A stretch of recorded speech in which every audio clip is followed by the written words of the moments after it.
In this video, I'm going to continue taking my van apart.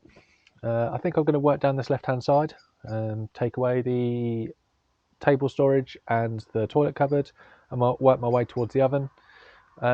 This has all the electrics, as you can see, where that red light is. That's where the electrics are, and I'm going to try and keep those on, as I said in the last video. If you haven't seen that, I'll put a card up on the screen. You can go and have a look at that first. I'm going to try and keep all the electrics on as long as I can, because it is December now. The days do get shorter. That red light, I can't actually turn that off. I can by disconnecting the battery, but it's on a PIR sensor. Ironically, it's just gone off. It's on a PIR sensor, so as soon as you get close to it, it sheds light over the switches, so you can actually see what you're doing.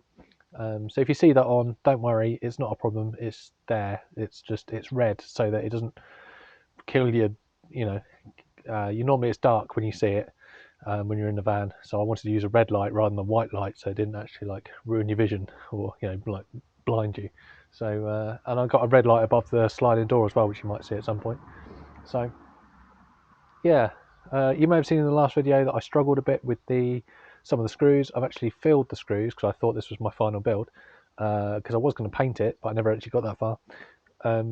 So some of the screws are actually filled, and they're a nightmare to get back out because they're all full of stuff, and the bit just spins on the top of the head, and all I end up doing is stripping the screw head. So one of the problems, but I'll overcome it, and realistically none of this wood is actually staying or being kept.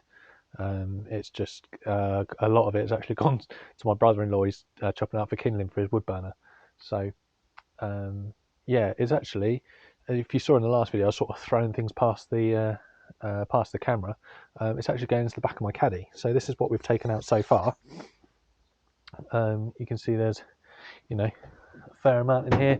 This is partly why I've had to undo stuff, because I've only got a short wheelbase caddy, and it has to kind of go across to get a 6 foot length in. So yeah, it's all just sort of in here to go to the scrapyard, unfortunately. So hopefully I'll get recycled by them, and yeah, so now I can carry on with this. If this is the first time you're finding this video, and you haven't seen any of my previous ones, go and have a look. But the reason I'm having to do this is because the van's too heavy. We have a weight limit here in the UK of 3.5 tons, and my van weighs about 3.3. So that's without anything in it.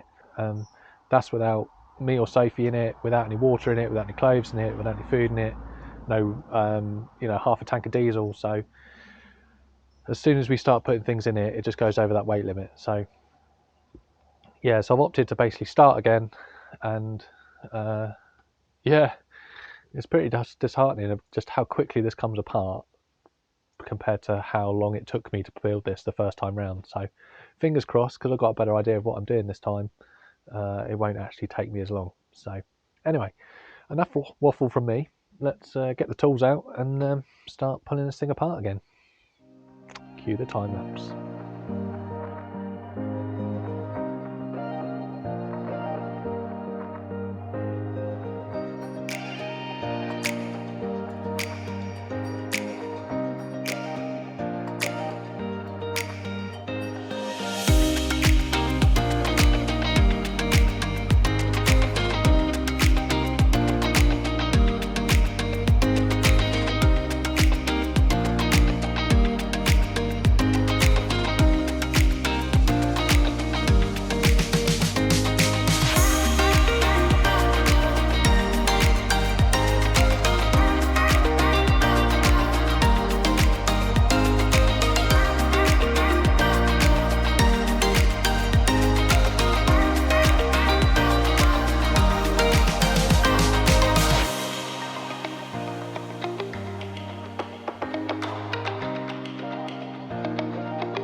I used decorator's cork on these screws, so actually it's a lot more flexible, so it actually doesn't bind up the top of the head of the screw, which is really nice. But the downside is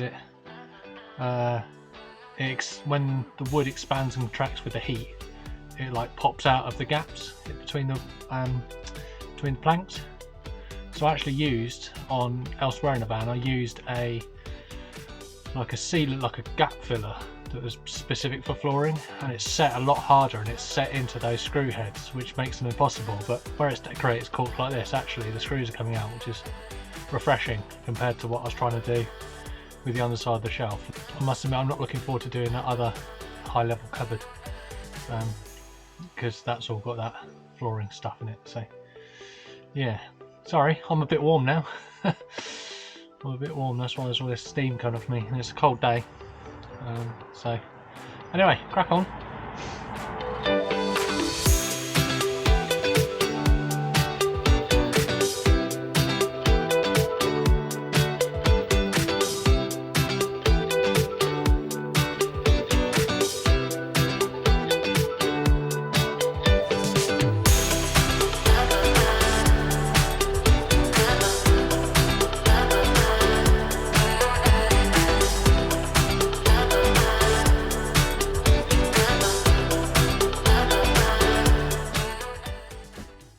So I think that's enough destruction for one episode. I'm quite happy with progress. I'm not happy with the fact that I've got to do this, obviously. I'd be a masochist if I did. You can see I've done a temporary solution for the electrics here. That's going to have to be sorted out probably in the next episode, I guess. Because now that I've got basically this side clear, I've got to start on this cupboard and shelf, and then take the ceiling down. So that'll be the next episode. I was just musing when I was doing this that one of the design elements that we did last time that I really like is where the chair storage is behind our oven. So that's definitely going to stay. And I might try and make that just a touch deeper if I can, because the door always used to like push up against it. So, but it really depends on the oven and where the gas box is. So yeah, I think that's enough for this one. If you've made it this far through, then I really appreciate it. Thank you very much, and I hope you've enjoyed it. It's different, I think, from people building their vans, and this is the other side of it when you have to take apart what you've built, which is a bit of a struggle. But yeah, anyway, I hope you'll join me on the next video. The next video will be taking the shelf down all the way to the front and taking the ceiling down. I'll have to do something with this electric panel. As you can see, it's a bit of a temporary solution, very temporary solution. I just didn't want all the wires to be taking the strain of the wood, so I have to sort that out, and then yeah, take the ceiling down, and then that'll give me access to the solar panels above, because everything's bolted through the ceiling. I can't actually get those off without taking the ceiling down. So yeah, it's all coming along very quickly, much more quickly to take it apart than it was to put it together. If you want to see roughly how I put it together, start here and just wind the video backwards, because that's basically how I built it. So anyway, yeah, please do subscribe and like the video if you enjoyed it, and then hopefully you will watch the next episode and see it come back to almost a bare van, and then yeah, once the destruction finishes, obviously the construction can then start. So thank you very much, and I'll see you on the next episode.